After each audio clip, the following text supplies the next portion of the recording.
이야기 시작 전 구독과 좋아요, 알림 설정 부탁드립니다. 감사합니다. 요즘 시세가 어떻게 되는지 아세요? 신랑 측에서 주는 예물 말이에요. 강수연의 목소리가 찻집을 가득 메웠습니다.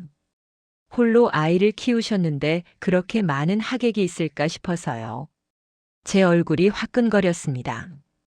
주변 시선들이 따가웠어요. 혼자 늙어가는 게 괜찮다는 거예요? 더 이상 참을 수 없었어요. 목소리가 떨렸습니다. 죄송하지만 개인적인 일은 저 혼자 결정할 문제예요. 아, 그러시군요. 저는 걱정되어서 하는 말이었는데. 가짜 걱정이었어요. 윤재호는 아무 말도 하지 않았습니다. 눈물이 뺨을 타고 흘러내렸습니다. 52살에 이런 모욕을 당하다니. 그들은 몰랐습니다.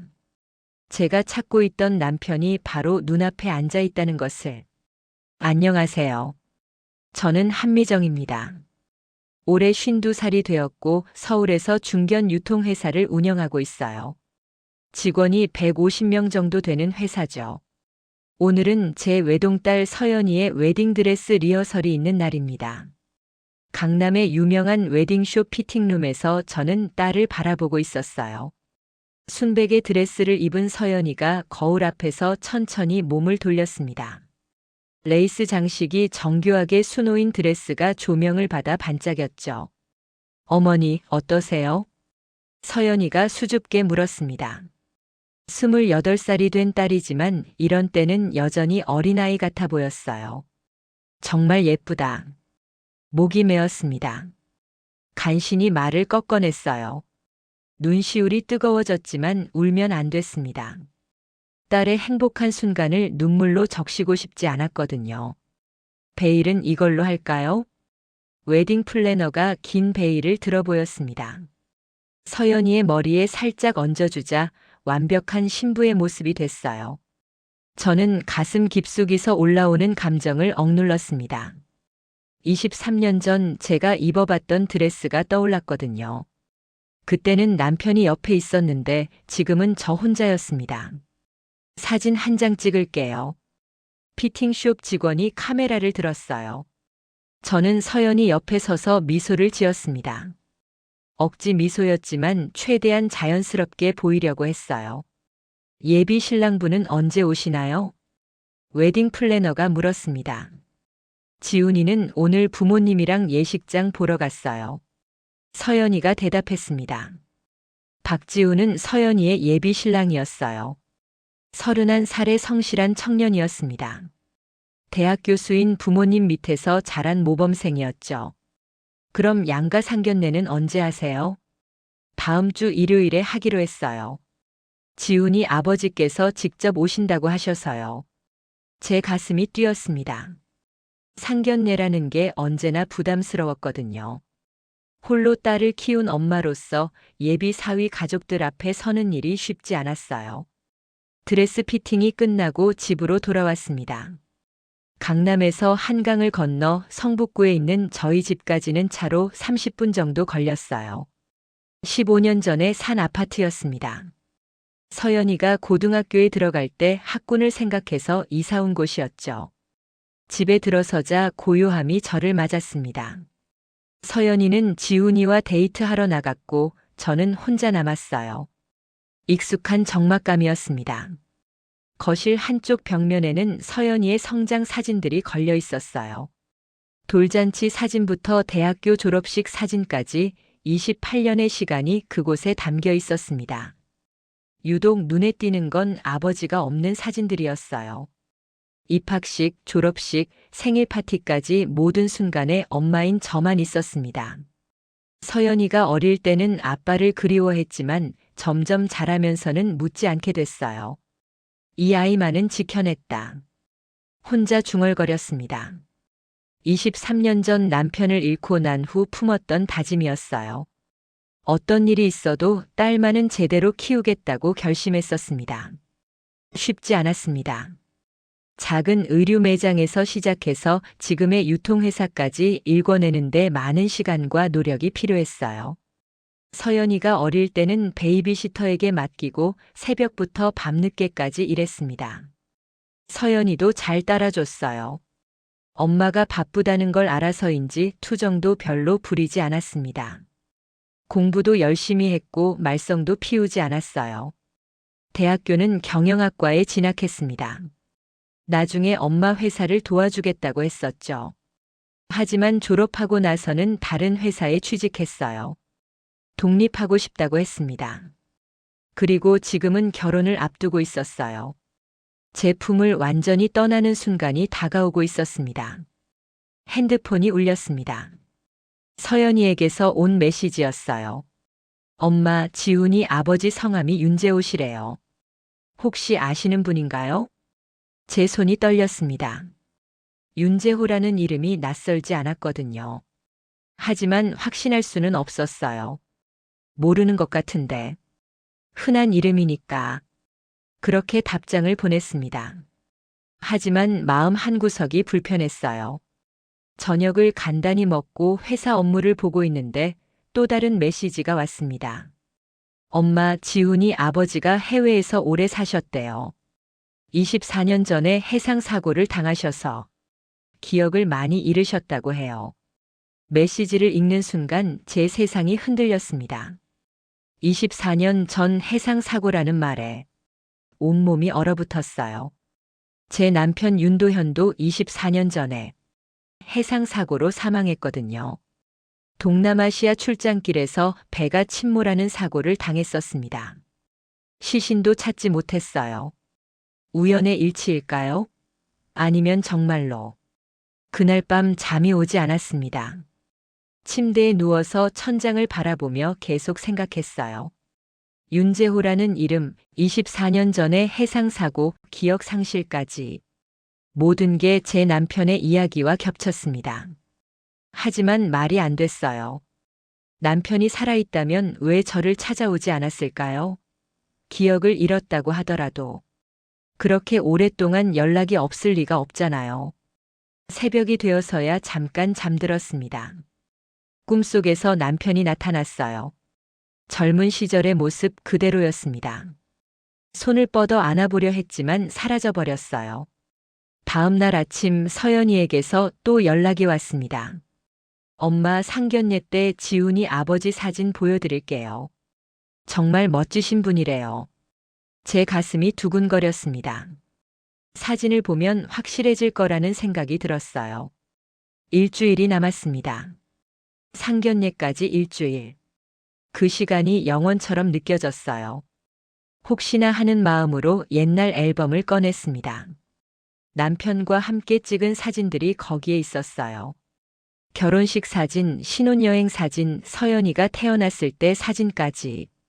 행복했던 시절의 기록들이었습니다. 이제는 추억이 된 시간들이었죠. 창밖으로 늦가을 햇살이 들어왔습니다. 평범한 하루의 시작이었지만 제 마음속에는 불안감이 자리 잡고 있었어요. 정말 그 사람이 제 남편일까요? 24년 만에 다시 만나게 되는 걸까요? 상견례 날이 다가올수록 제 불안감은 커져만 갔습니다. 상견례 전날 저녁이었습니다. 서연이가 지훈이와 함께 집에 왔어요. 미리 인사를 드리고 싶어서 지훈이 아버지도 모시고 왔다고 했습니다. 어머니, 지훈이 아버지께서 일찍 오셔서 오늘 인사드리고 가신다고 해요. 서연이가 현관에서 신발을 벗으며 말했습니다. 저는 급하게 옷을 갈아입었어요. 회색 블라우스에 검정 치마를 선택했습니다. 너무 격식을 차리지도 너무 편하지도 않은 차림이었죠. 거울을 보며 머리를 정리했습니다. 립스틱도 다시 발랐어요. 첫인상이 중요하니까 최대한 단정해 보이려고 노력했습니다. 어머님 안녕하세요. 지훈이가 먼저 인사했습니다. 항상 예의 바른 청년이었어요. 대학에서 컴퓨터 공학을 가르치는 부모님 밑에서 자란 티가 났죠. 지훈아, 어서 와. 아버님은? 주차하시고 올라오시고 계세요. 제 심장이 빠르게 뛰기 시작했습니다. 일주일 동안 마음속으로만 그려왔던 순간이 드디어 왔어요. 초인종이 울렸습니다. 서연이가 문을 열었어요. 안녕하세요, 아버님. 그래, 서연아. 잘 지냈니? 낮고 부드러운 목소리가 들렸습니다. 그 순간 제 온몸이 얼어붙었어요. 그 목소리를 알고 있었거든요. 현관 쪽으로 걸어 나갔습니다. 그리고 그를 봤어요. 세상이 멈췄습니다. 키는 그대로였어요. 175cm 정도의 보통 키. 어깨선도 똑같았습니다. 조금 넓은 편이었죠. 걸음걸이까지 똑같았어요. 하지만 얼굴을 제대로 보는 순간 저는 숨이 막혔습니다. 제 남편이었어요. 윤도현이었습니다. 23년이라는 세월이 지났지만 얼굴은 거의 그대로였어요. 머리에 희끗희끗 흰머리가 섞여 있었고 눈가에 주름이 생겼지만 기본적인 생김새는 똑같았습니다. 특히 눈이 똑같았어요. 작고 선한 인상을 주는 눈매였습니다. 웃을 때 눈꼬리가 살짝 내려가는 것도 그대로였어요. 어머님 소개해 드릴게요.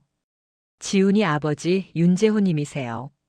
서연이가 밝게 말했습니다. 윤재호라고 소개된 그 남자가 저에게 고개를 숙였어요. 안녕하세요. 처음 뵙겠습니다. 그 말에 제 세상이 무너졌습니다. 처음 뵙겠다고요? 23년 전까지 함께 살았던 부부였는데 처음이라고요? 아, 네. 안녕하세요. 겨우 말을 꺼냈습니다. 목소리가 떨렸어요. 한미정이라고 합니다. 윤재호입니다. 서연양 같은 좋은 딸을 두셨네요. 자연스러운 미소를 지으며 말했습니다. 하지만 제 눈에는 전혀 어색하지 않아 보였어요. 마치 정말로 처음 만나는 사람처럼 행동하고 있었습니다. 거실로 들어가서 앉았습니다. 저는 그의 모든 행동을 주의 깊게 관찰했어요. 차를 마시는 방식도 똑같았습니다. 찻잔을 두 손으로 감싸고 마시는 버릇이 그대로 있었어요. 앉는 자세도 똑같았습니다. 오른쪽 다리를 왼쪽 다리 위에 올리고 앉는 습관까지요. 아버님은 어떤 일을 하세요? 제가 물었습니다. 목소리를 최대한 평온하게 유지하려고 노력했어요. IT 관련 컨설팅 회사를 운영하고 있습니다. 주로 해외 프로젝트를 맡고 있어요. 해외에서 오래 사셨다고 들었는데. 네, 20년 정도 미국에서 살았습니다. 그가 자연스럽게 대답했어요. 하지만 제가 알기로는 남편은 IT와는 전혀 관련 없는 무역업을 했었거든요. 혹시 무역업은 안 하셨나요? 갑자기 그런 질문이 튀어나왔습니다. 무역업이요? 아니요, 처음부터 IT 쪽 일만 했습니다. 의아한 표정을 지었어요. 정말로 모르는 것 같았습니다. 아, 그냥 궁금해서요. 저는 황급히 화제를 돌렸습니다. 대화는 계속 이어졌지만 저는 집중할 수 없었어요. 계속해서 그의 얼굴과 행동을 관찰하고 있었습니다. 손짓도 똑같았어요. 말할 때 손을 약간 들어 올리는 버릇이 그대로 있었습니다. 웃는 방식도 똑같았어요. 입꼬리가 한쪽만 살짝 올라가는 특이한 웃음이었죠. 더 놀라운 건 목걸이였습니다. 목에 작은 십자가 목걸이를 하고 있었어요. 제 남편도 똑같은 목걸이를 하고 있었거든요. 결혼 기념일에 제가 선물로 사준 것이었습니다. 아버님 목걸이가 예쁘시네요. 아, 이거요? 오래 전부터 하고 있던 거예요. 언제부터 하셨어요? 글쎄요. 기억이 잘 안 나네요. 아마 젊었을 때부터인 것 같은데. 기억이 안 난다는 말에 제 심장이 뛰었습니다. 정말로 기억을 잃은 걸까요? 서연이가 워낙 예쁘고 착해서 지훈이가 참 좋아해요. 화제를 바꾸며 말했습니다. 네, 저희 서연이도 지훈이를 많이 좋아해요. 두 집안이 인연이 닿았네요. 인연이라는 말에 저는 복잡한 감정이 들었어요. 정말로 우연의 인연일까요? 아니면 운명인 걸까요? 1시간 정도 이야기를 나눈 후 그들이 일어났습니다. 내일 상견례 때 뵙겠습니다. 윤재호가 정중하게 인사했어요. 네, 내일 봬요. 문을 닫고 나서 저는 소파에 주저앉았습니다. 다리에 힘이 빠졌어요. 엄마 괜찮아요? 얼굴이 안 좋아 보이는데. 서연이가 걱정스럽게 물었습니다. 아니야, 괜찮아. 조금 피곤한 것 같아. 거짓말이었습니다. 피곤한 게 아니라 충격적이었어요. 지훈이 아버지 어떠세요? 정말 좋은 분 같죠? 응, 그런 것 같아. 제대로 대답할 수 없었습니다. 머릿속이 너무 복잡했거든요. 서연이와 지훈이가 간 후 저는 혼자 남았습니다. 거실에서 그가 앉았던 자리를 바라봤어요. 아직도 그의 체온이 남아있는 것 같았습니다. 정말로 제 남편이 맞나요? 그렇다면 왜 저를 알아보지 못하는 걸까요? 정말로 기억을 잃은 걸까요? 하지만 너무나 많은 것들이 일치했어요. 얼굴, 목소리, 습관, 심지어 목걸이까지. 우연의 일치라기에는 너무나 구체적이었습니다. 그날 밤 잠이 오지 않았습니다. 침대에 누워서 계속 생각했어요. 내일 상견례에서 더 자세히 관찰해 봐야겠다고 다짐했습니다. 하지만 동시에 두려웠어요. 만약 정말로 제 남편이라면 어떻게 해야 할까요? 이미 서연이와 지훈이는 결혼을 앞두고 있는데 말이에요. 더 복잡한 건 그가 다른 인생을 살고 있다는 점이었어요. 윤재호라는 이름으로 IT 사업가로 살고 있었습니다. 혹시 새로운 가족이 있는 건 아닐까요? 새벽이 되어서야 잠깐 잠들었습니다. 꿈속에서도 그의 얼굴이 나타났어요. 하지만 저를 알아보지 못하는 차가운 눈빛이었습니다. 다음 날 아침 상견례 준비를 하면서도 마음이 무겁했어요. 오늘 만나면 더 확실해질 거라는 생각이 들었습니다. 거울을 보며 화장을 했습니다. 손이 떨려서 립스틱을 제대로 바르지 못했어요. 이건 단순한 일이 아니었습니다. 단순한 상견례가 아니라 제 인생을 뒤흔들 수 있는 중요한 순간이었어요. 창밖으로 가을 햇살이 들어왔습니다. 평범해 보이는 하루였지만 제게는 운명이 바뀔 수도 있는 하루였습니다. 제 얼굴이 거울에 비쳤습니다. 불안과 기대가 뒤섞인 복잡한 표정이었어요. 상견례는 강남의 고급 한정식 집에서 열렸습니다. 서연이가 예약해둔 곳이었어요. 개별 룸으로 되어 있어서 조용하게 대화를 나눌 수 있었습니다. 저는 일찍 도착해서 자리를 정리했어요. 테이블 세팅을 확인하고 선물도 준비해뒀습니다. 서연이와 지훈이도 함께 왔어요. 어머니, 너무 긴장하지 마세요. 서연이가 제 손을 잡으며 말했습니다. 제 손이 차갑다는 걸 느꼈나 봐요. 괜찮아. 엄마는 괜찮아. 하지만 전혀 괜찮지 않았어요. 어젯밤 내내 잠을 못 잤거든요. 문이 열리며 윤재호가 들어왔습니다. 그런데 혼자가 아니었어요. 한 여자가 함께 있었습니다. 안녕하세요. 늦어서 죄송합니다. 윤재호가 정중하게 인사했어요. 그리고 옆에 있는 여자를 소개했습니다. 제 아내 강수연입니다. 제 머릿속이 하얘졌습니다.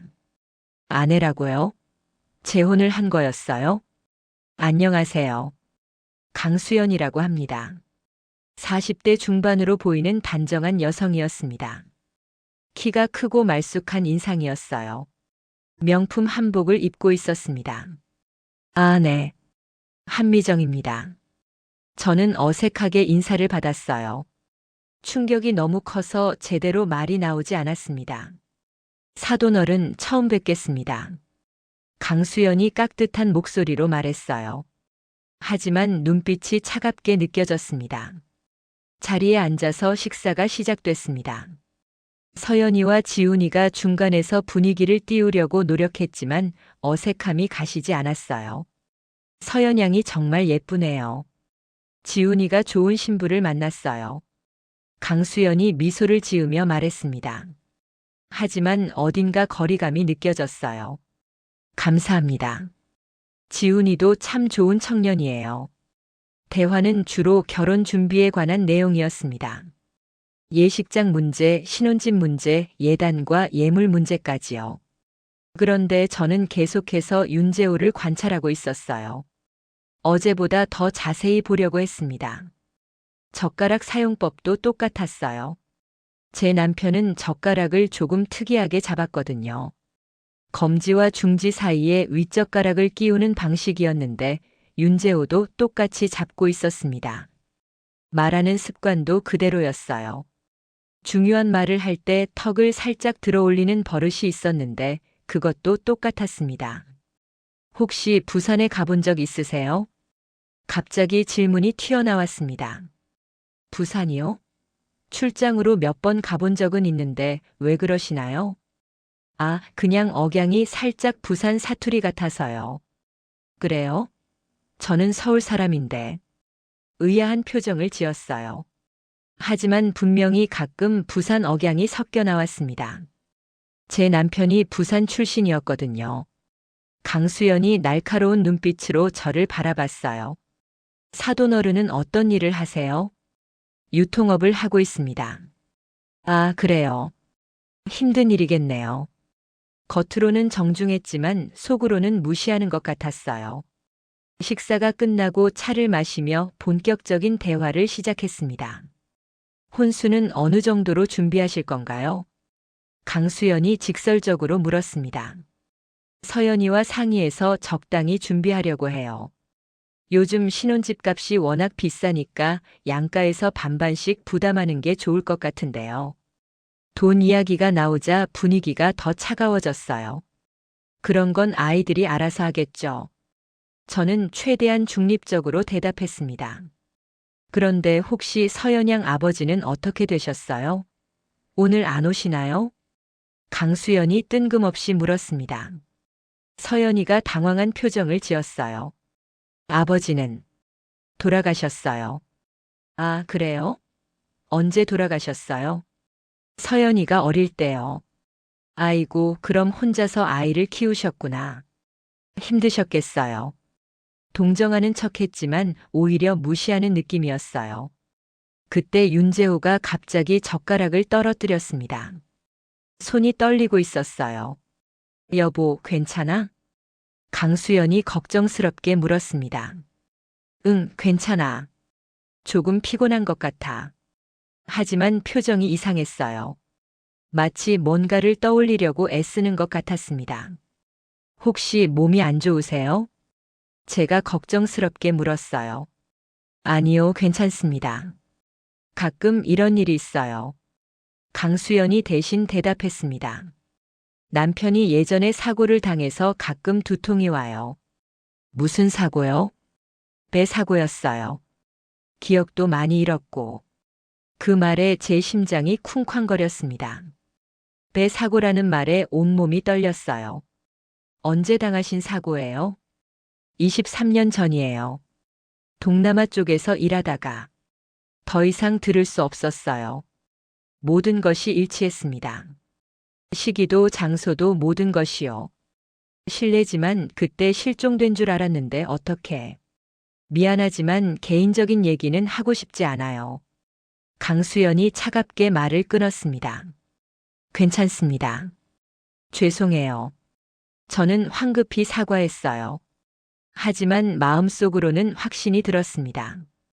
분명히 제 남편이 맞아요. 윤도현이 맞습니다. 상견례가 끝나고 헤어질 때 강수연이 저에게 따로 말을 걸었어요. 사돈어른, 혹시 시간 되시면 잠깐 이야기 좀 할까요? 네, 그러시죠. 카페로 자리를 옮겼습니다. 윤재호와 아이들은 먼저 보냈어요. 뭔가 할 말씀이 있으신 것 같던데요. 강수연이 날카롭게 말했습니다. 아니에요. 별 말씀을. 남편한테 계속 이상한 질문 하시더라고요. 혹시 아는 사람인가요? 아니요. 처음 뵙는 분이에요. 그럼 왜 그렇게 자꾸 과거 일을 물어보세요? 점점 공격적으로 변하고 있었어요. 그냥 궁금해서요. 앞으로는 그러지 마세요. 남편이 힘들어해요. 무슨 말씀이세요? 남편은 과거 기억이 없어요. 그런 걸 자꾸 물어보면 스트레스 받아요. 강수연의 목소리가 차갑게 식었어요. 지금도 충분히 힘들게 살고 있는데 괜한 일로 괴롭히지 마세요. 저는 괴롭힐 생각이 아니면 정말 아는 사람인가요? 솔직히 말해보세요. 그 순간 저는 고민에 빠졌어요. 진실을 말해야 할까요? 아니면 계속 숨겨야 할까요? 사실은 말을 꺼내려다가 멈췄어요. 만약 진실을 말한다면 어떻게 될까요? 서연이와 지훈이의 결혼은 어떻게 될까요? 사실은 뭐예요? 강수연이 다그쳤습니다. 아니에요. 정말 처음 보는 분이에요. 결국 거짓말을 했어요. 차마 진실을 말할 용기가 나지 않았습니다. 그럼 앞으로는 조심해 주세요. 우리 가정을 지켜야 해요. 위협하는 것 같았어요. 강수연은 뭔가를 눈치챈 것 같았습니다. 그날 밤 집에 돌아와서 저는 완전히 무너졌어요. 소파에 앉아서 울었습니다. 23년 만에 남편을 만났는데 아무것도 할 수 없었어요. 게다가 그는 다른 여자와 결혼해서 살고 있었습니다. 그 여자는 과거를 알면 안 된다는 듯이 저를 경계하고 있었어요. 서연이에게는 어떻게 말해야 할까요? 예비 시아버지가 실제로는 할아버지라고 말해야 할까요? 너무 복잡하고 어려운 상황이었어요. 어떻게 해야 할지 모르겠었습니다. 창밖으로 서울의 야경이 보였어요. 수많은 불빛들이 반짝이고 있었지만 저는 혼자였습니다. 어둠 속에 혼자 남겨진 기분이었어요. 이제 결혼 준비를 하는 내내 그들과 마주쳐야 합니다. 피할 수 없는 관계가 되어버렸어요. 제 남편을 찾았지만 되찾을 수는 없는 상황이었습니다. 결혼 준비가 본격적으로 시작됐습니다. 예식장 계약, 드레스 피팅, 예물 구매까지 해야 할 일들이 산더미 같았어요. 그리고 그 모든 과정에서 윤재호 부부와 계속 마주쳐야 했습니다. 첫 번째는 웨딩홀 최종 점검이었어요. 서연이가 선택한 곳은 압구정의 유명한 웨딩홀이었습니다. 양가 부모가 모두 참석해서 세부 사항을 확인하는 자리였죠. 저는 일찍 도착해서 기다리고 있었어요. 검은색 정장에 진주 목걸이를 매치했습니다. 격식 있으면서도 과하지 않게 차려입었죠. 어머니 오셨네요. 서연이와 지훈이가 먼저 왔어요. 곧이어 윤재호 부부도 도착했습니다. 안녕하세요. 윤재호가 정중하게 인사했어요. 하지만 예전과는 달리 어딘가 어색해 보였습니다. 상견례 이후로 저를 대하는 태도가 미묘하게 변한 것 같았어요. 안녕하세요, 사돈어른. 강수연이 차갑게 인사했습니다. 예전보다 더 경계심이 느껴졌어요. 웨딩 플래너가 안내를 시작했습니다. 결혼식장 배치, 음향시설, 조명 등을 하나하나 설명해줬어요. 신랑 신부 입장 시에는 이쪽 문으로 들어오시고, 설명을 들으면서도 저는 계속 윤재호를 관찰했어요. 걸어가는 자세, 손짓, 심지어 고개를 끄덕이는 방식까지 모든 것이 제 남편과 똑같았습니다. 혹시 음악은 정하셨나요? 웨딩 플래너가 물었습니다. 클래식으로 하려고 하는데 뭔가 추천해 주실 만한 곡이 있을까요? 서연이가 대답했어요. 바흐의 아베 마리아는 어떠세요? 정말 아름다운 곡이에요. 그 순간 윤재호가 움찔했습니다. 얼굴이 잠깐 굳어지더니 이상한 표정을 지었어요. 아베 마리아 말고 다른 곡으로 하자. 갑작스럽게 말했습니다. 왜요? 좋은 곡인데. 지훈이가 의아해했어요. 그냥 다른 곡이 좋을 것 같아서. 아버지, 그 곡이 싫으세요? 싫은 건 아니고 뭔가 마음이 불편해져서 제 심장이 뛰었습니다. 아베 마리아는 저와 윤도현의 결혼식에서 연주됐던 곡이었거든요. 설마 기억하고 있는 건 아니겠지만 무의식적으로 반응한 것 같았어요. 그럼 다른 곡으로 정하죠. 서연이가 아버지를 배려해 주었습니다. 웨딩홀 점검이 끝나고 근처 카페로 이동했어요. 결혼식 세부 일정을 논의하기 위해서였습니다. 예물은 어느 정도 수준으로 하실 건가요? 강수연이 직설적으로 물었습니다. 아이들이 원하는 대로 하면 될 것 같은데요. 요즘 시세가 어떻게 되는지 아세요? 신랑 측에서 주는 예물 말이에요. 점점 압박하는 느낌이었어요. 잘 모르겠는데 상식선에서 하면 되지 않을까요? 상식선이라는 게 애매하지 않아요? 구체적으로 정하는 게 좋을 것 같은데. 그때 윤재호가 끼어들었습니다. 그런 건 아이들이 알아서 정하도록 하자. 당신은 왜 그렇게 무관심해? 강수연이 남편에게 짜증을 냈어요. 무관심한 게 아니라 아이들을 믿는 거야. 믿는다고 해결되는 게 아니잖아. 어른들이 나서야지. 부부 사이에 미묘한 긴장감이 흘렀어요. 저는 그 모습을 지켜보면서 복잡한 감정이 들었습니다. 그런데 혹시 하객은 몇 명 정도 올 예정이세요? 강수연이 저에게 물었습니다. 대충 100명 정도요? 100명이요? 좀 많지 않나요? 어떤 면에서요? 홀로 아이를 키우셨는데 그렇게 많은 하객이 있을까 싶어서요. 그 말에 제 얼굴이 화끈거렸어요. 은근히 무시하는 발언이었습니다. 저도 사업을 하고 있어서 직장 동료들이랑 거래처 분들이 많이 오세요. 아, 그래요. 그런데 무슨 사업 하신다고 했더라? 유통업이요. 규모가 어느 정도 돼요? 너무 사적인 질문들이었어요. 하지만 거절하기 어려운 분위기였습니다. 그냥 먹고 살 정도요. 직원은 몇 명 정도 있어요? 150명 정도요. 어머, 그럼 꽤 큰 회사네요. 연매출은 어느 정도 되나요? 이제는 너무 노골적이었어요. 서연이가 당황한 표정을 지었습니다. 엄마, 그런 건 왜 물어보세요? 아니야, 궁금해서 그래. 사돈 어른이 어떤 분인지 알고 싶어서. 하지만 너무 개인적인 질문 아니에요? 지훈이가 어머니를 말렸습니다. 지훈아, 가족이 될 건데 이 정도는 알아야 하는 거 아니야? 강수연이 오히려 당당하게 말했어요. 그 순간 저는 완전히 위축됐습니다. 마치 심사받는 기분이었어요. 제가 서연이의 엄마로서 자격이 있는지 평가받는 것 같았습니다. 혹시 재혼 계획은 없으세요? 갑작스러운 질문에 저는 당황했어요. 재혼이요? 네, 혼자 사시기 힘드시잖아요. 좋은 분 만나서 다시 시작하시는 게. 그런 계획은 없어요. 왜요? 아직 젊으시잖아요. 계속 파고드는 질문들이었어요. 마치 저를 곤란하게 만들려는 것 같았습니다. 지금이 편해요. 하지만 서연이가 결혼하고 나면 완전히 혼자가 되잖아요. 외롭지 않을까요? 그 말에 제 가슴이 찔렸어요.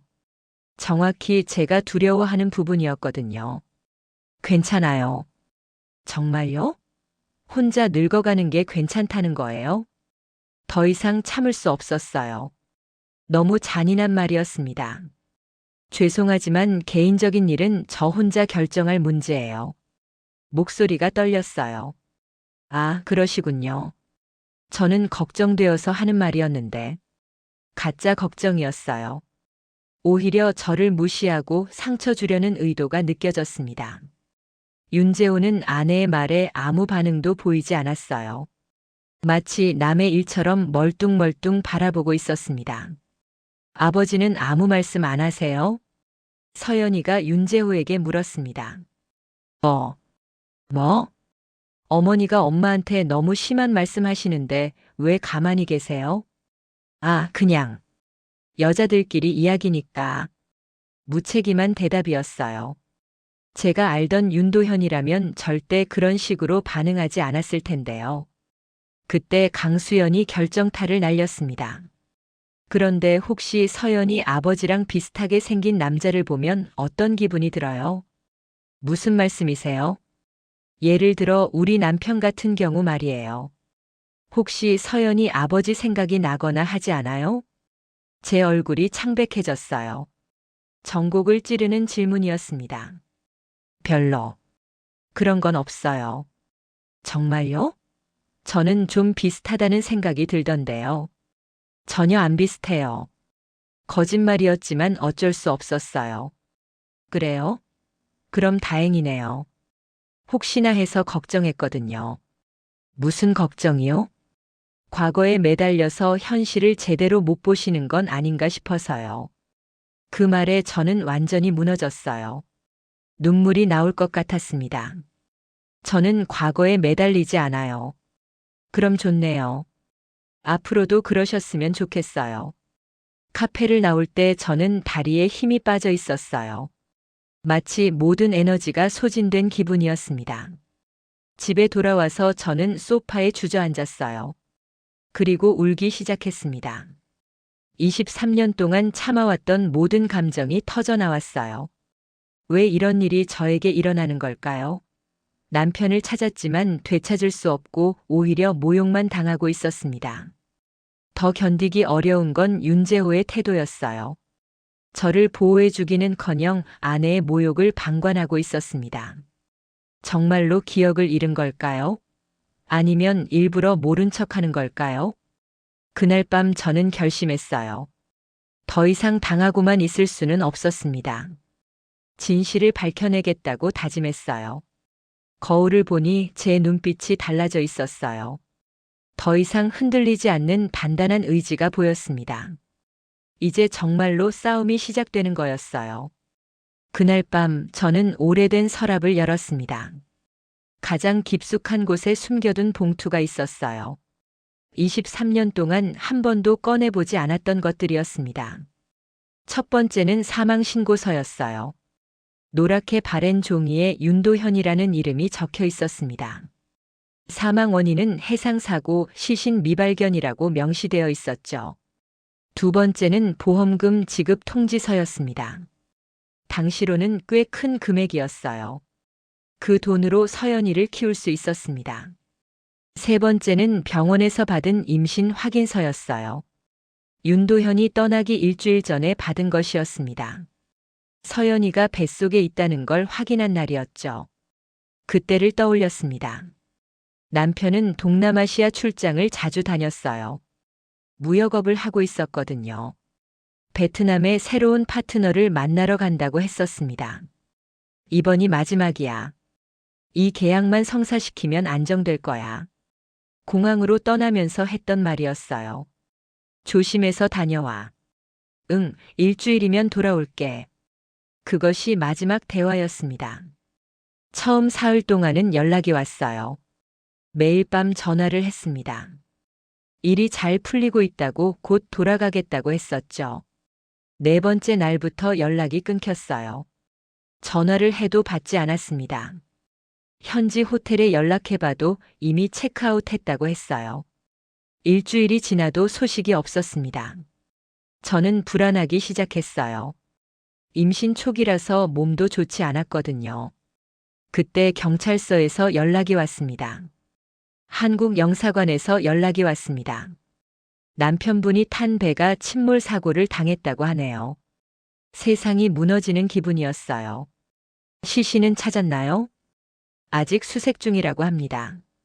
며칠을 기다렸지만 시신은 발견되지 않았어요. 결국 실종 처리됐고 나중에 사망 처리됐습니다. 가장 힘들었던 건 시댁의 반응이었어요. 시어머니가 저를 찾아왔을 때였습니다. 며느리야, 이제 어떻게 할 거냐? 무슨 말씀이세요?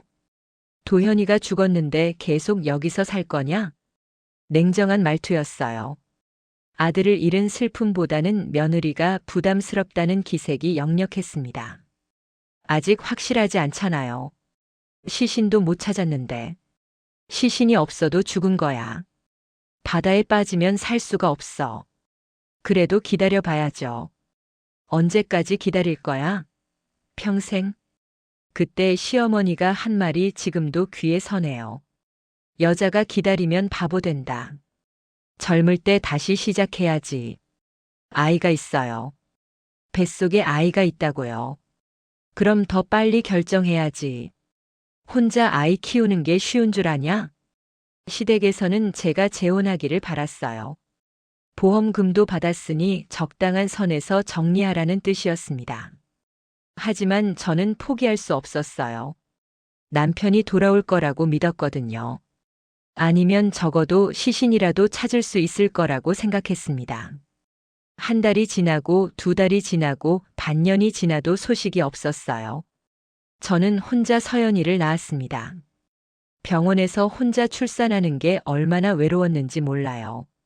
다른 산모들은 모두 남편이 옆에 있었는데 저만 혼자였어요. 남편은 어디 갔어요? 간병사가 물었을 때 대답할 수 없었어요. 출장 갔어요. 거짓말을 할 수밖에 없었습니다. 서연이가 태어났을 때 저는 울었어요. 기쁨의 눈물이 아니라 서러움의 눈물이었습니다. 아빠를 볼 수 없는 아이가 불쌍했어요. 그날 저는 어른이 됐습니다. 이제 정말로 혼자라는 것을 받아들였어요. 남편을 기다리는 아내가 아니라 아이를 키워야 하는 엄마가 된 거였습니다. 작은 옷가게부터 시작했어요. 서연이를 업고 다니면서 장사를 했습니다. 새벽에 동대문 시장에 가서 옷을 떼어오고 저녁까지 가게를 지켰어요. 힘들었지만 포기하지 않았습니다. 서연이를 위해서라도 성공해야 했거든요. 10년이 지나면서 사업이 커졌어요. 옷가게에서 유통업체로 발전했습니다. 서연이도 잘 자라줬어요. 하지만 가끔은 남편이 그리웠습니다. 서연이가 첫걸음을 뗄 때, 첫말을 할 때, 유치원에 입학할 때마다 남편이 있었으면 좋았을 거라고 생각했어요. 특히 서연이가 아빠라고 말할 때가 가장 마음 아팠습니다. 다른 아이들 아빠를 보면서 왜 자기는 아빠가 없냐고 물을 때도요. 아빠는 하늘나라에 계셔. 항상 그렇게 대답했어요. 언젠가는 돌아올 거라는 희망을 완전히 버릴 수는 없었거든요. 이제 서연이가 결혼을 앞두고 있어요. 그런데 그 예비 시아버지가 제 남편이라니 이런 운명이 어디 있을까요? 서랍에서 꺼낸 사진들을 다시 봤습니다. 행복했던 시절의 윤도현이 거기 있었어요. 지금의 윤재호와 똑같은 얼굴이었습니다. 저는 다시 한번 다짐했어요. 이번에는 포기하지 않겠다고. 진실을 밝혀내겠다고 결심했습니다. 23년 전 그날 저는 기다리는 것을 포기했어요. 하지만 이제는 찾아 나서겠습니다. 창밖으로 새벽이 밝아오고 있었어요. 새로운 하루의 시작이었습니다. 그리고 저에게는 새로운 시작의 기회였어요. 결혼식 한 달 전 드레스 최종 피팅이 있었습니다. 이번에는 예식장에서 실제 리허설까지 해보기로 했어요. 양가 부모가 모두 참석한 중요한 자리였습니다. 서연이가 웨딩드레스를 입고 나타났을 때 모든 사람이 감탄했어요. 정말 아름다웠습니다. 제 마음도 뭉클해졌죠. 어머니, 어떠세요? 서연이가 물었습니다. 정말 예쁘다. 우리 딸이 이렇게 컸구나. 눈물이 날 것 같았어요. 리허설이 시작됐습니다. 웨딩 플래너가 진행을 맡았어요. 자, 이제 신랑 아버지께서 신부에게 꽃다발을 전달해 주세요. 윤재호가 서연이에게 꽃다발을 건넸습니다. 그때 음향에서 클래식 음악이 흘러나왔어요. 웨딩 플래너가 분위기를 위해 틀어준 것 같았습니다. 그런데 그 곡이 문제였어요. 브람스의 헝가리 무곡 5번이었습니다. 제가 윤도현과 처음 만났던 콘서트에서 연주됐던 곡이었어요. 저희 부부에게는 특별한 의미가 있는 음악이었죠. 음악이 시작되는 순간 윤재호의 표정이 변했습니다. 갑자기 얼굴이 창백해지더니 손이 떨리기 시작했어요. 여보, 괜찮아? 강수연이 걱정스럽게 물었습니다. 네. 괜찮아요. 하지만 전혀 괜찮아 보이지 않았어요. 계속 두리번거리며 불안해했습니다. 아버님, 어디 아프세요? 지훈이가 다가왔어요. 아니야, 그냥. 이 음악이. 말을 제대로 잇지 못했어요. 저는 가슴이 뛰었습니다. 혹시 기억하고 있는 걸까요? 이 음악 어때요? 좋죠? 제가 조심스럽게 물었어요. 이 곡, 어디서 들어봤는데? 윤재호가 중얼거렸습니다. 혹시 콘서트에서 들어보셨나요? 콘서트. 그가 머리를 감쌌습니다. 심한 두통이 오는 것 같았어요. 여보, 앉아. 무리하지 마. 강수연이 남편을 의자에 앉혔습니다. 괜찮아요. 그냥 갑자기 어지러워서.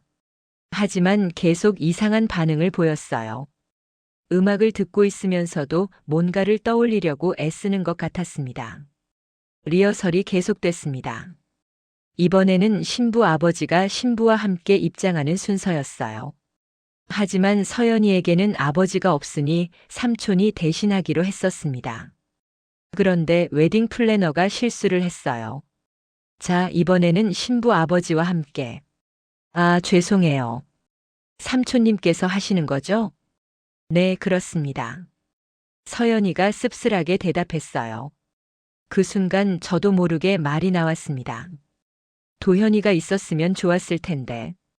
윤도현이라는 이름을 입 밖으로 내뱉었어요.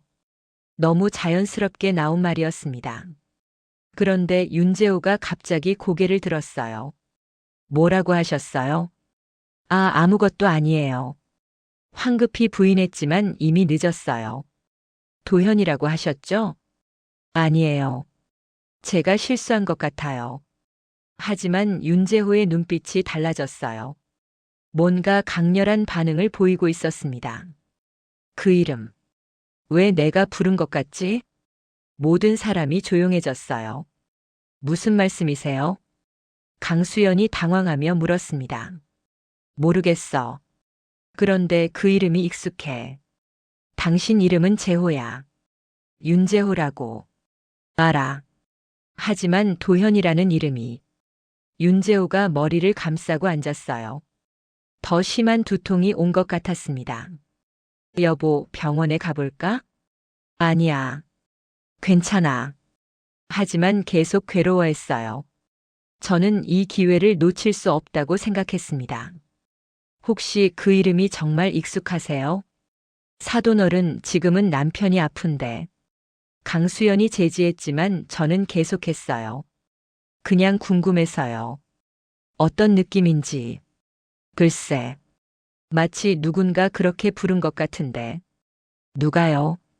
여자 목소리였어. 부드럽고 따뜻한.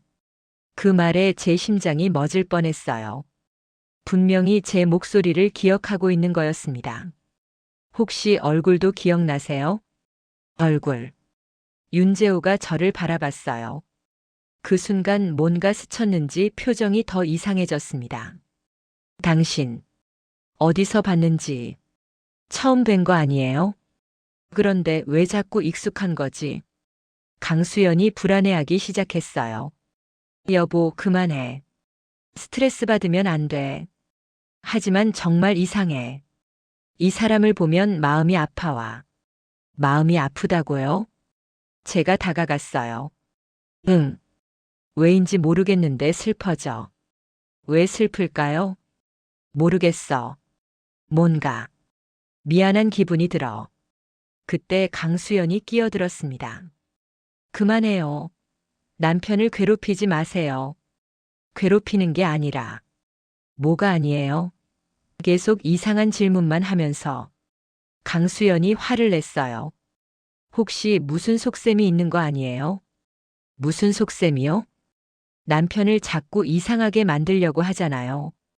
그런 게 아니에요. 그럼 뭐예요? 왜 자꾸 과거 이야기를 하는 거예요? 이제는 완전히 적대적이었어요. 그때 윤재호가 일어났습니다. 잠깐 나 좀 바람 쐬고 올게. 예식장을 나가버렸어요. 저는 뒤를 따라갔습니다. 밖에서 윤재호는 벽에 기대서서 숨을 고르고 있었어요. 괜찮으세요? 모르겠어요. 머리가 너무 아파서. 혹시 병원에? 아니에요. 그런 게 아니라. 그가 저를 바라봤어요. 정말 처음 보는 사람 맞아요? 왜 그런 질문을? 자꾸 뭔가 떠오르려고 해요. 하지만 잡히지 않아요. 뭐가 떠오르는데요? 여자가 우는 모습이요. 그런데 그 여자가 당신 같아요.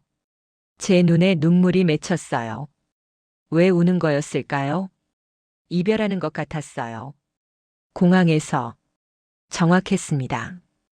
저는 남편을 공항에서 떠나보내며 울었거든요.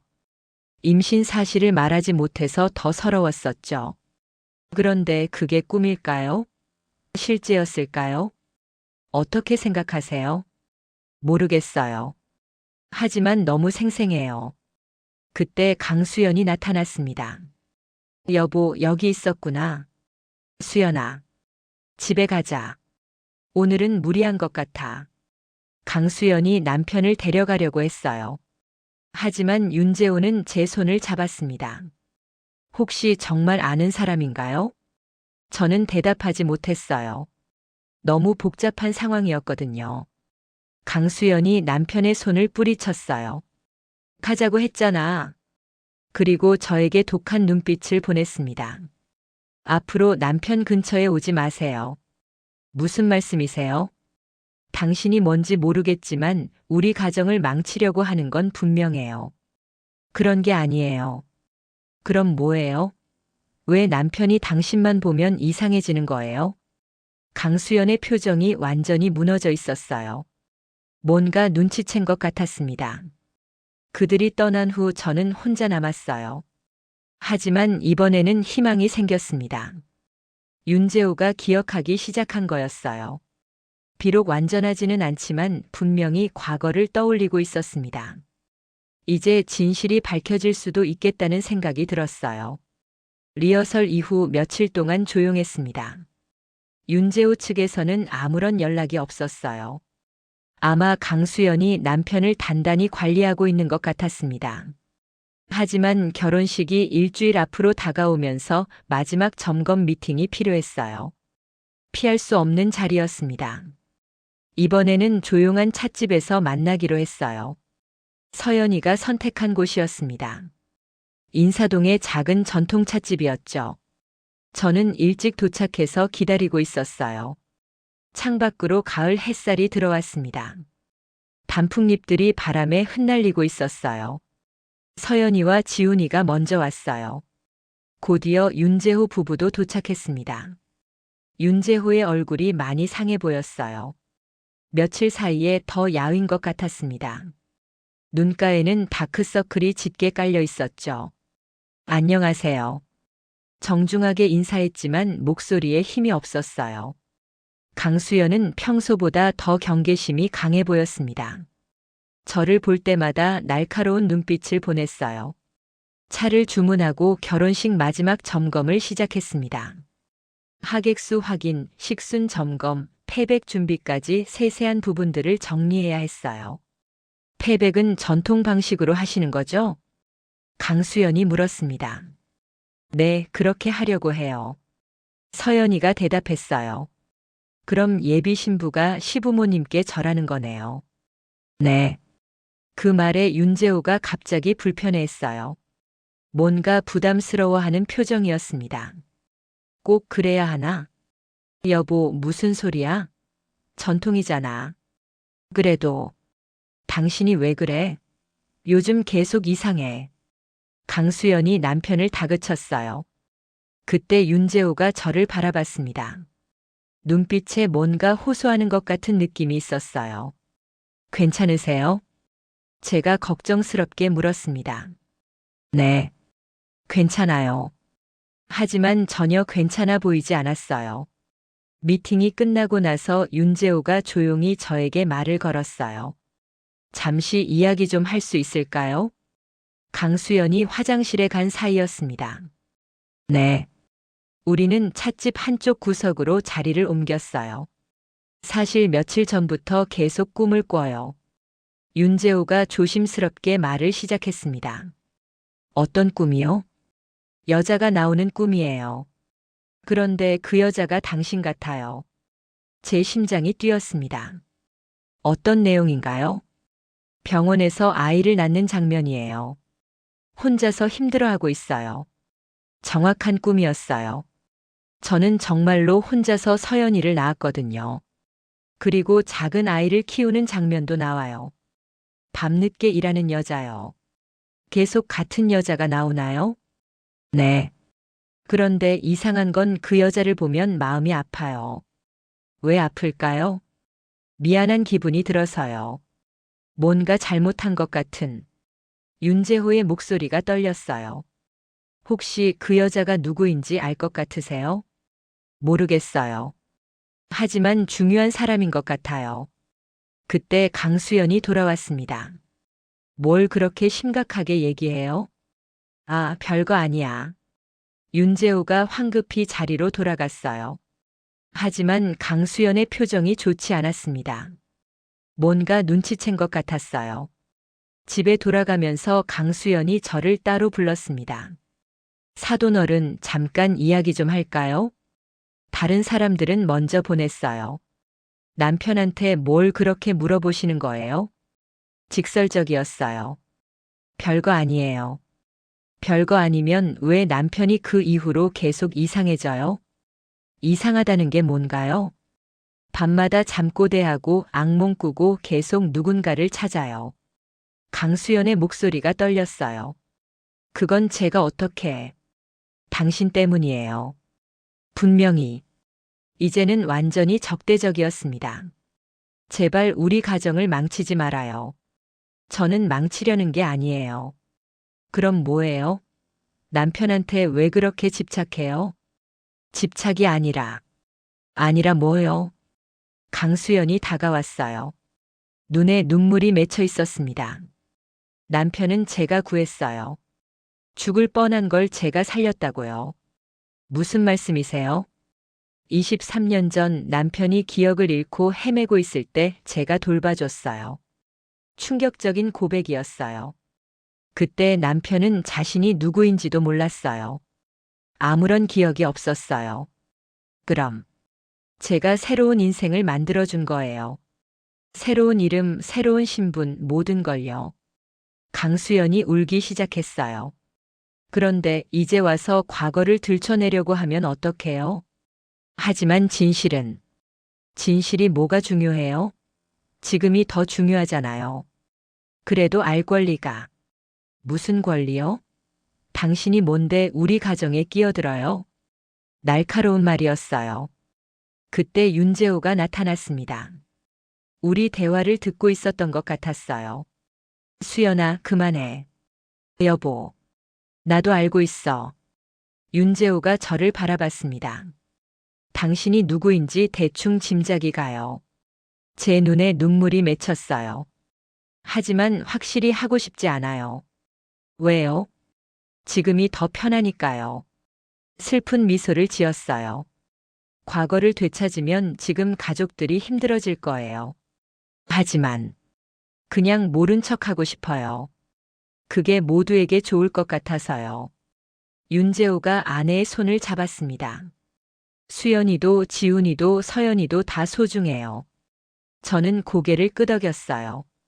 이해할 수 있었습니다. 하지만 한 가지는 확실해요. 뭐예요? 당신이 정말 대단한 분이라는 거요. 무슨? 혼자서 아이를 키우면서 이렇게 훌륭하게 만드셨잖아요. 그 말에 제 마음이 뭉클해졌어요. 저도 부족한 아버지였을 텐데. 그런 말씀 마세요. 앞으로도 좋은 사돈으로 지내요. 윤재호가 정중하게 인사했습니다. 당신은 살아왔고 저는 키워냈어요. 이제 그것만으로도 충분해요. 제가 말했을 때 윤재호의 눈에 눈물이 맺혔어요. 고맙습니다. 저도요. 우리는 서로에게 고개를 숙였습니다. 이상한 화해였지만 진심이 담겨 있었어요. 강수연도 저에게 미안하다는 표정을 지었습니다. 처음으로 경계심을 내려놓은 것 같았어요. 그날 이후로 모든 게 평온해졌습니다. 더 이상 과거를 들춰내려고 하지 않았어요.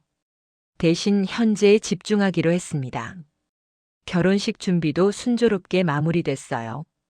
모두가 각자의 역할에 충실했습니다. 저는 서연이의 어머니로서, 윤재호는 지훈이의 아버지로서 그렇게 우리의 자리를 지켰어요.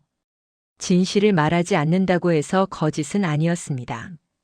때로는 침묵이 더 큰 사랑일 수도 있으니까요. 창밖으로 석양이 지고 있었어요. 하루가 저물고 새로운 하루가 시작될 준비를 하고 있었습니다. 우리도 마찬가지였어요. 과거의 아픔을 뒤로하고 새로운 관계를 시작하는 중이었습니다. 결혼식 당일이 왔습니다. 가을 햇살이 예쁘게 내리쬐는 완벽한 날씨였어요. 예식장에는 하얀 꽃들이 아름답게 장식되어 있었습니다. 저는 일찍 도착해서 서연이를 도왔어요. 드레스를 입고 화장을 마친 딸이 정말 아름다웠습니다. 28년 동안 키운 제 자랑스러운 딸이었어요. 엄마, 긴장돼요. 서연이가 말했습니다. 괜찮아. 엄마가 옆에 있잖아. 제가 딸의 손을 잡아줬어요. 엄마, 지금까지 고생 많으셨어요. 무슨 소리야? 엄마는 행복했어. 정말 그랬습니다. 힘들었지만 후회하지 않았어요. 예식이 시작됐습니다. 하객들이 자리에 앉았어요. 저는 신부 어머니 자리에 앉아 딸을 바라봤습니다. 윤재호 부부도 신랑 부모 자리에 앉아 있었어요. 강수연은 단정한 한복을 입고 있었고 윤재호는 정장 차림이었습니다. 식이 진행되는 동안 저는 계속 딸을 바라봤어요. 행복해 보이는 서연이가 자랑스러웠습니다. 지훈이도 좋은 청년이었어요. 서연이를 정말 사랑하는 게 보였죠. 서약식이 끝나고 부케 던지기 시간이 됐습니다. 서연이가 뒤돌아서서 부케를 던졌어요. 그런데 부케가 제 쪽으로 날아왔습니다. 저도 모르게 받았어요. 어머니, 재혼하세요. 서연이가 웃으며 소리쳤습니다. 하객들이 박수를 쳤어요. 저는 부케를 들고 미소를 지었습니다. 하지만 마음속으로는 다른 생각을 했어요. 재혼보다는 지금 이 순간이 더 소중했습니다. 예식이 끝나고 피로연이 시작됐어요. 양가 부모가 함께 인사를 받는 시간이었습니다. 많은 분들이 축하해 주셨어요. 서연이를 어릴 때부터 봐온 분들이 감격해 하셨습니다. 미정 씨, 정말 고생 많았어. 이제 좀 편해지겠네. 그러게요. 이제 진짜 제 인생을 살아봐야겠어요. 대화를 나누면서도 저는 윤재호를 의식하고 있었어요. 그도 손님들께 인사를 받으며 미소를 짓고 있었습니다. 피로연이 끝날 무렵 윤재호가 저에게 다가왔어요. 사돈댁, 수고 많으셨습니다. 저야말로요. 앞으로도 잘 부탁드려요. 서연이 정말 예쁘게 키우셨네요. 지훈이도 참 좋은 아이예요. 우리는 정중하게 인사를 나눴습니다. 마치 정말로 처음 만난 사돈처럼요. 앞으로 자주 뵐 일이 있겠네요. 네, 손자 손녀 보러 자주 만나야죠. 그 말에 둘 다 웃었어요. 어색하지만 따뜻한 웃음이었습니다. 강수연도 저에게 인사했어요. 사돈댁, 오늘 정말 수고하셨어요. 아니에요. 강 사모님도 고생하셨어요. 앞으로 좋은 사돈으로 지내요. 네, 그러겠습니다. 진심 어린 대화였어요. 서로를 이해하게 된 것 같았습니다. 결혼식장을 나서면서 저는 뒤를 돌아봤어요. 서연이와 지훈이가 손을 잡고 걸어가고 있었습니다. 행복해 보였어요. 윤재호 부부도 함께 걸어가고 있었어요. 평범한 가족의 모습이었습니다. 집에 돌아와서 저는 조용히 앉아 있었어요. 이제 정말로 혼자가 된 기분이었습니다. 하지만 외롭지는 않았어요. 핸드폰에 서연이에게서 메시지가 왔어요. 엄마, 오늘 정말 고마웠어요. 세상에서 제일 자랑스러운 엄마예요. 그 메시지를 보니 눈물이 났어요. 기쁜 눈물이었습니다. 저는 창밖을 바라봤어요. 석양이 아름답게 지고 있었습니다. 23년 동안 혼자 살아왔어요. 남편을 그리워하면서도 현실에서는 홀로 서야 했습니다. 때로는 원망스럽기도 했지만 포기하지 않았어요. 그리고 오늘 모든 것이 제자리를 찾은 것 같았습니다. 서연이는 좋은 사람을 만나 새로운 인생을 시작했고 저도 새로운 시작점에 서 있었어요. 윤재호를 다시 만났지만 되찾으려 하지 않았습니다. 그것이 모두를 위한 최선의 선택이라고 생각했거든요. 사랑보다는 책임을 선택했어요. 낭만보다는 현실을 택했습니다. 그것이 어른이 되는 것이라고 생각했어요. 며칠 후 서연이 부부가 신혼여행에서 돌아와 인사를 왔어요. 윤재호 부부도 함께였습니다. 우리는 조용한 식당에서 식사를 했어요. 이제는 진짜 가족이 된 기분이었습니다. 할머니, 할아버지 되실 준비하세요. 지훈이가 농담했어요. 아이고, 벌써? 아니에요. 나중에요. 모두들 웃었어요. 자연스럽고 편안한 웃음이었습니다. 식사를 마치고 나오면서 윤재호가 저에게 조용히 말했어요. 사돈댁 정말 고맙습니다. 뭐가요? 모든 것을요. 저는 고개를 끄덕였어요. 서로를 이해하고 있었습니다. 집에 돌아와서 저는 새로운 계획을 세웠어요. 이제 제 인생을 위한 시간이었습니다. 회사 일도 정리하고 새로운 취미도 찾아보려고 했어요. 여행도 가고 싶었고 봉사활동도 해보고 싶었습니다. 늦었지만 제 인생의 새로운 장을 시작하는 기분이었어요. 창밖으로 봄이 오고 있었습니다. 새싹들이 돋아나고 있었어요. 저도 새로운 시작을 준비하고 있었습니다. 과거에 얽매이지 않고 미래를 향해 걸어가는 중이었어요. 나는 사랑보다 책임을 선택했습니다. 그리고 그 선택이 옳았다고 믿었어요. 때로는 놓아주는 것이 진정한 사랑일 수도 있으니까요. 그럼 오늘 이야기는 여기까지입니다. 당신이 지금 힘든 순간에 있다면 이 이야기가 작은 위로가 되었으면 좋겠습니다. 영상을 시청해주신 모든 분들 진심으로 감사드립니다. 저는 AI 나레이션 이시연이었습니다. 구독과 좋아요, 알림 설정 부탁드립니다. 감사합니다.